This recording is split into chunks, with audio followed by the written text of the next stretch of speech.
All right, YouTube, how you doing? Welcome back to the channel. Welcome to Week 8 Monday Night Football. We got the Chiefs taking on the Commanders. In this video, I'm going to dive into this game. I'll break it down. I'll give you my prediction on the side. I'll give you my prediction on the total. We'll talk about any other plays like player props that we like within the game as well. But as always, guys, make sure to keep an eye down on the pinned comment of this video. That's where you'll find all of my final plays, so I'm actually rolling with myself. If that does interest you, it's absolutely free down in the pinned comment. All right, YouTube, how you doing? Welcome back to the channel. I tell you guys I'm a dummy all the time. They don't suck. They've just been sucking. Get them down to -3, 4 more juice than Jose Canseco in his prime. Tell me you're new without telling me you're new. So don't go jumping down my throat in the comments, right? If you want to fade me, or if you do want to ride me, this still leaves a bad taste in my mouth, right? And remember, more chins, more wins. Now, before we do dive into the game, I wanted to give a shout out to the merch we have here on the channel. Head over to fademe.store or go to guybostonsports.com/store. It'll take you to the same exact place. I'm rocking 2 pieces of some of our newer stuff as of right now. We have the Just Bet It structured hat. This thing is absolutely awesome. A nice little snapback there. Comes in multiple different colors. And we also have the Gambler Football 25 premium embroidered hoodie. Both 2 different drops, but honestly, kind of matching pretty nice today. So shout out to your boy here. Head over to fademe.store. Again, fademe.store or guybostonsports.com/store. See if there's anything you'll like over there. It helps support us, but you're also getting some amazing merch at the same time. We spend a lot of time with these products. They're not just crappy pieces of garment that we slap a logo on and try and make a quick buck off of. No, we take a lot of pride in this stuff. So go ahead and check it out. Again, fademe.store. All right, let's go ahead and dive into this one. Kansas City at home here, laying 13 points. Total sitting at 48. Now, Kansas City coming off of 2 wins in a row and 2 honestly controlling, commanding, if you will. Get it, Commanders? Commanding wins over the Lions and the Raiders. Now, obviously, that Lions one on Sunday Night Football is pretty damn impressive, right?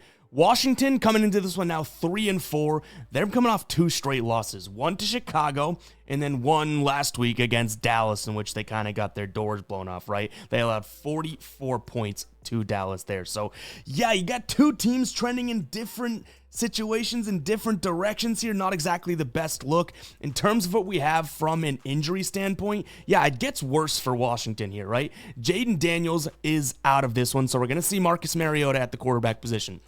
The positive is that Debo should be good to go. Terry McLaurin should be good to go. Noah Brown not playing in this one, but again, number 1 and number 2 receiver should actually be good to go in this one, which we have not seen from this Washington team in quite some time. On the other side of things, both Smith and Simmons on the offensive line, I believe actually Simmons already been ruled out, and then Trey Smith, the right guard, is doubtful. Those are 2 offensive line injuries for Kansas City, so I do think that is worth noting. Let's go ahead and dive into this one, guys. Hit that like button, hit that subscribe button. As always, let me know all of your favorite plays for this game down in the comments. I love reading all of your comments and just seeing the angles you guys are truly coming from. So make sure to give me some insight and give everyone else some insight in case anyone else is looking for some additional plays in this game as well. I said this, I believe, on our Sunday video or our Thursday video. I have seen so many bangers in the comments this year. It's pretty damn crazy. But let's go ahead and talk about this one, guys. Let's dive into Patrick Mahomes and this passing attack versus what we can expect from the Washington defense. So Washington plays a decent amount of man, which isn't exactly the best situation for Mahomes. It's kind of funny because at the beginning of the year, when the Chiefs were kind of struggling, Mahomes was actually torching man and struggling against zone, which has never been his MO in the league, right? He's always been pretty good at dicing up zone. Well, unfortunately, he's not going to see too much zone in this one. He's going to see more man. And using our Guy Boston Sports NFL dashboard, which you can find at guybostonsports.com, head to the members area, you can see this. Mahomes against man and zone. It's 2 different tales here, right? 8.2 yards per attempt against zone, 6 against man, completion percentage, 74% against zone, drops down to 55 against man. No interceptions against zone this year, a few against man. DVOA drops down to the negatives, so does EPA. So overall, yes, I think this is, from a coverage standpoint, not exactly the best position for Patrick Mahomes, right? Now, when it comes to pressure and blitz, kind of the same story here. This is a Washington team that they don't really blitz all that much, but they are second in the league through these last 7 weeks in terms of pressure rate. Well, when Mahomes sees pressure, his completion percentage drops down to 43.9, his DVOA drops down to negative 40.6, and his EPA in the red as well, as is his yards per attempt. That goes down. So this is, for all intents and purposes, shout out to the people that corrected that grammatical issue in the last video, I do think that this is a spot in which Mahomes may struggle. I throw the word may in there because with Andy Reid and the Chiefs and some of the big wins that they've even pulled out this year, at any given moment, they can be a statistical anomaly, right? Like all of a sudden, Patrick Mahomes can dice up man depending on matchups. He does have Rashee Rice back. Like there's a lot of ifs in this case. But overall, I will say that I don't think this is the best heading into the game, best Patrick Mahomes spot. It's not a great spot. I would never sit here and be like, oh my God, it's gonna be a dud game for him or anything like that. It's still Patrick freaking Mahomes, right? So I get it. It's tough to say it's a tough spot for him because he's so damn good and just makes plays happen. And we've even seen in the last couple weeks, this Chiefs team looks a little bit more like we might have expected. But to me, from the coverage and the pressure perspective, yeah, not exactly, a Goldilocks cup of hot honey, whatever the hell that they were eating in that thing. Not exactly the best situation for him, right? I know I just botched that reference. Let's dive into the run game here. Washington. In terms of, their defense, it really hasn't been all that tremendous. 19th in terms of defensive yards per carry against so far this season. They're pretty much middle of the pack in like every advanced metric that would look at, right? EPA per attempt, success rate, DVOA, explosive run rate. And this Kansas City team, at times, I guess you could say they've looked okay. Maybe we give them that little bit of a, leash there. 14th in terms of yards per carry. But what they do is a lot of inside zone running. And obviously we're hoping, if you are on the Chiefs side of things, we're hoping here that the Chiefs can run the ball, because I just got finished saying Patrick Mahomes may not be in this best situation, right? Well, the inside zone, Washington, 8th best yards per carry defense against that. 3rd best EPA, 9th best EPA per attempt, 8th best DVOA, 9th best explosive run rate. They do drop to 16th, so middle of the pack in terms of success rate, so maybe getting them off the field in some of these down-to-go situations could be tough, but overall, like I said, this is kind of a middle of the pack Washington run defense, but somehow, some way, they're really good against the type of run that the Chiefs like to do, which is that inside zone. So overall, I don't necessarily think that this is a dream spot for the Chiefs offense. Again, good coaching, good players, which they do probably have more of the good players in this game, can kind of dispel any argument that I'm making here. But just from a standpoint of, the scheme and how this game via game script could go, I don't think it's the best spot for this Kansas City team. Now, guys, before we do move into the Washington side of things, I want to talk to you about Epic. If you have not tried out Epic Fantasy yet, I would highly suggest you do so. First and foremost, you will get a $50 deposit match. So you throw in $50, your bankroll in there is now $100. But what I love about Epic is, one, better lines and better payouts than a lot of the competitors out there. So if that matters to you, which it should, definitely worth going ahead and checking out. Second, I love the fact that they've introduced a web platform. You can do it from the computer, do it from your laptop. Absolutely awesome. It's clean. It's really slick. They have multiple game types, including the Fade'em section, which I talked to you guys about, right? Say this right here. We have Jason, right? Jason R70. Say I'm sitting there being like, I think this guy, I don't think he knows ball. I could go in and fade his entry, and all I need is one person in this entry to go my way. All I have to do is fade one play from him. So maybe Jason is absolutely amazing at this, right? Or maybe he's a schlup and I can take down Jason. Hey, Jason, if you're watching this, I might be fading your entry this week. It is really, really cool, guys. No other apps are doing that. Finally, we can be the house, right? So go ahead and check it out. That link will be down below in the description, as well as the pinned comment. Go check out Epic Fantasy. I really do highly recommend it. But now let's get back into this matchup, shall we? All right, we already mentioned Jaden Daniels. I almost said Dayton Daniels. Dayton Daniels, can't even do it. Jaden Daniels is out of this game. Finally got it. So Marcus Mariota comes into this one. Now, it is worth noting he's played in 3 games, 127 snaps total. And we wanted to look into, obviously what this Kansas City defense will do, because when you have a smaller sample size from a quarterback, it might not be all that great to judge him off of that. Well, this Kansas City team runs a lot of man, as we know, right? And they will pressure and blitz.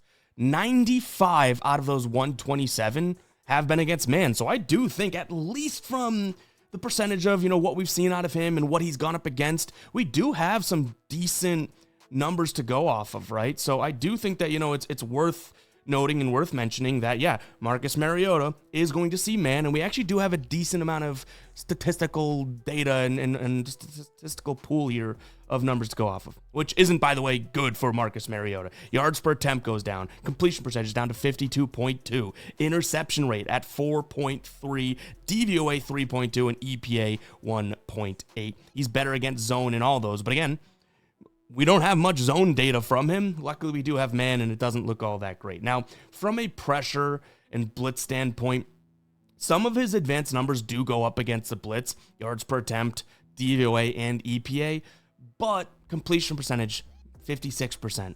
Interception rate at 4%. I don't think it's all that great. And then everything gets pretty damn bad against pressure. So like Patrick Mahomes, I do think that they both are in a similar situation here, in which it's not exactly a dream world situation for Marcus Mariota here. From a, pressure standpoint, like Kansas City is obviously blitzing and pressuring a ton. 5th in blitz, 9th in pressure rate, 8th in clean pocket percentage, 9th in quarterback hit percentage. Also, I should have mentioned this earlier when we talked about the pressure getting to Mahomes. Those offensive linemen could be huge, right? Simmons already out, Trey Smith doubtful, so that's another thing to note here. Luckily, I guess for Washington, they're not dealing with that necessarily, but this has not been a very good offensive line overall for him that he's standing behind, whether it's for Jaden Daniels or for Marcus Mariota. So I don't think he's going to be in the best of situations. Run game. Surprisingly, and I guess it's not that surprising, but Washington's been running the ball really well. Number 1 in terms of yards per carry. They're towards the top of the league, I believe, in yards per game. I want to say it's top 5. Might have been even 3 when we were looking at it there. So I do think that that's obviously a good sign going up against the Chiefs defense that I wouldn't necessarily think is the, best run defense. 21st in terms of yards per carry. They have the 7th worst EPA, so in that same range. I guess decent in the DVOA category, but 11th worst success rate, 13th most explosive plays per run. So it's they may be able to run the ball here, which would be huge, because if we have Kansas City's quarterback potentially struggling, the run game going up against Washington's defense that could be pretty good against the inside zone scheme. Marcus Mariota may struggle. If we have one little pocket here where Bill, Ja'Cory Crockett Merritt, if Bill does end up running the ball well and can kind of control the game, that may be pretty damn big and pretty damn huge here, right? So, yeah, let's get to the spread lean here overall. Just because that is a big number. Do I think the Chiefs win this game? I do, but 13 points seems like a hell of a lot. I'm going to go ahead and lean towards Washington in this spot. It may be crazy, backup quarterback and all, but Terry McLaurin, Deebo Samuel, both finally healthy together, could help him out, right? So give me Washington plus the points, but obviously I've kind of knocked multiple facets of each offense here. Where do you think I'm leaning total-wise? I'm taking a peek at that under 48. This could even be a 27-20 type game, which is a lot of points for how I see these offenses going, and we're still sitting under that 48. So I'm going to lean under 48. I might like that a little bit more than Washington plus the 13 points. But let's go ahead and get into some player props, guys. The first one we're looking at, already kind of mentioned it, Ja'Cory Crockett Merritt. I do like Bill in this spot, which, by the way, just in case anyone doesn't know, I think the world knows at this point, but he goes by Bill. So even though JCM may not be correlated to Bill in your mind, that is his nickname. And he's on a first-name basis with every NFL fan now. But I like his over in attempts, 11.5.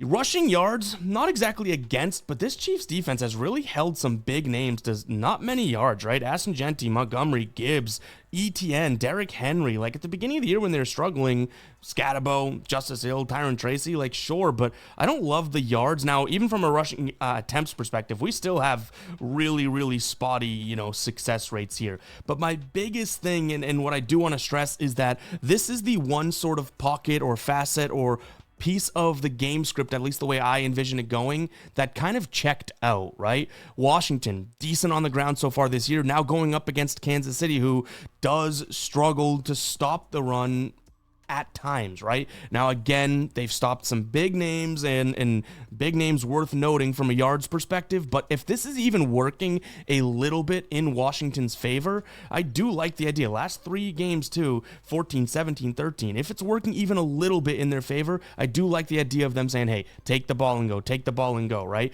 I mean, Jaden Daniels was the other, I guess you could say, running back in terms of rush share. You have Chris Rodriguez here. Jeremy McNichols, I do think, is going to get more and more of a workload, but if we're looking at this backfield and saying who has really surprised, it has been Ja'Cory Cross-Merritt. So I like the idea of him for 12 rushes.